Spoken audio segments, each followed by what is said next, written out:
আসসালামু আলাইকুম সম্মানিত ভিউয়ার্স, আজকে আমি দেখাবো যে এই আমার এই আঙ্গুর গাছটার বয়স 1 বছর পূর্ণ হয় নাই এখনো। আমি টেরেতে রোপণ করেছি। আসলে বর্ষার মৌসুমে পানি জমে একটু, এজন্য মূলত টেরেতে রোপণ করা। পরে আমি এই জায়গায় মাটিতে আবার রোপণ করে দিছি।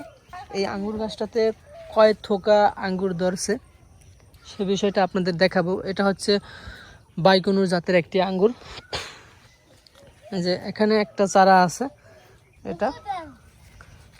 এটা তো ফলন আসছে মাশাআল্লাহ ভালো। দেখুন থোকাগুলা,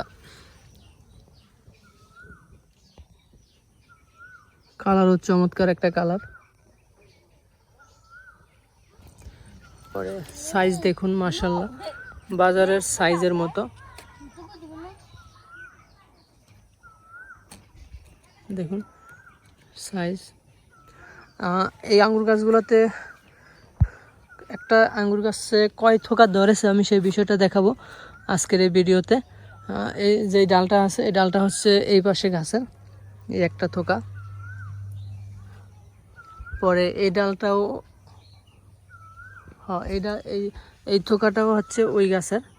একটা, দুইটা, তিনটা, চারটা, পিছনে একটা, পাঁচটা, পরে ছয়টা, সাতটা,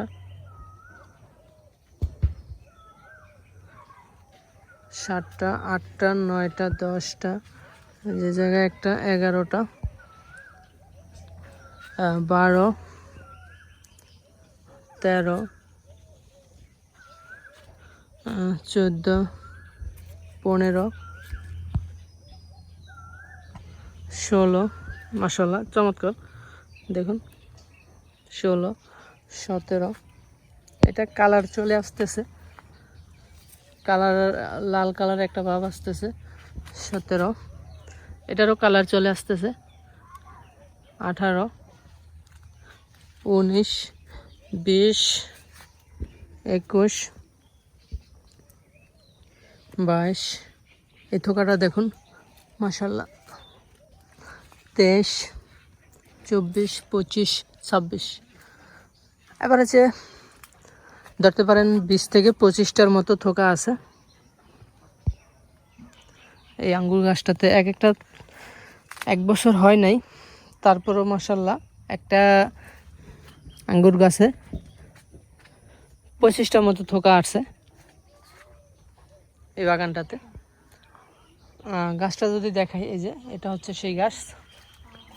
এখান থেকে প্রথমে 2টা ব্রাঞ্চ, 3টা, প্রথম এটা আর এটা রাখা হয়েছিল, পরবর্তীতে এটা আবার মোটা হয়ে গেছিল, পরবর্তীতে এটাও রেখে দিয়েছিলাম। তো দর্শক আপনারাই দেখলেন একটা আঙ্গুর গাছে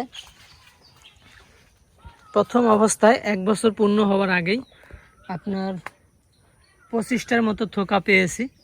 মাশাআল্লাহ খুব ভালো। আমার এগুলো হচ্ছে বাইকনুর জাতের আঙ্গুর।